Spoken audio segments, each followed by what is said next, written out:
Well, we were down by 17 points tonight, but we made a valiant comeback in the fourth quarter, but it wasn't enough. Anthony Davis had 30 points, but the Clippers beat us by one. Beating us 111-110. The Clippers are at 500. The Lakers are 3 games under. And without LeBron James, and Carmelo Anthony just went down with a hamstring injury, so we're shorthanded. The Clippers are shorthanded, but Marquise Morris and Reggie Jackson were getting it done. And so was Serge Ibaka. But Kawhi Leonard hasn't even played a game yet. And Paul George hasn't played since around Christmas. But Lakers are still the 9th seed in the West right now, meaning that we have to go to the play-in tournament. And time is running on the Lakers, and there's only 29 games left of this dismal season, which were expected to live up to their expectations. But the Phoenix Suns' 11-game winning streak got snapped by the Atlanta Hawks, as the Hawks beat the Phoenix Suns like 124-115. And the Warriors beat the Sacramento Kings, so the Warriors did gain a little bit of ground. And, yeah, well, you know, the Suns and the Warriors are the top 2 teams in the Western Conference. And Atlanta Hawks just keeps coming back, too. And, well, we'll have to wait and see what happens, meaning that we basically have to win like 20 out of 30 games to try to go like, the way to go, if we finish 500, we have to go 16 and 13 down the stretch, I think. So we have to keep our head above water. And we have to go like 20-9 to go 45-37, I think. So the Lakers have to step it up. But I do love the Lakers since I was born, you know. Some Showtime, you know. Of course, Magic and Kareem and James Worthy. That was a super team right there. The real super team was Magic and Kareem and Worthy, the real big 3 of all time.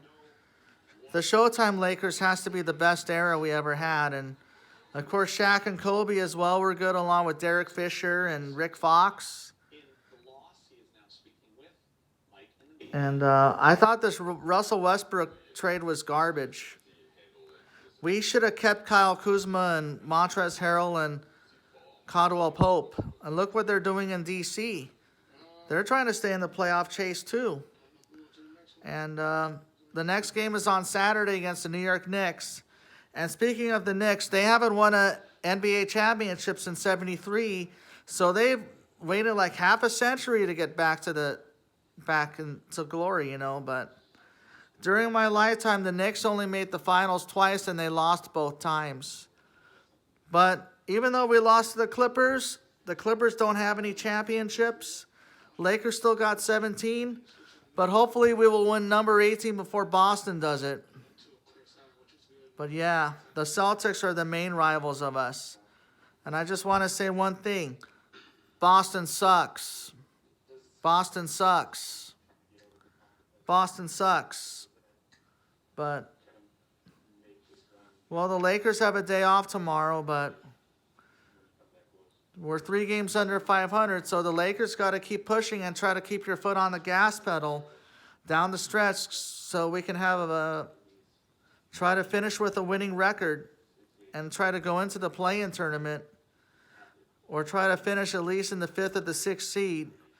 But we're not going to have home court advantage like Golden State or Phoenix or Memphis or Utah will.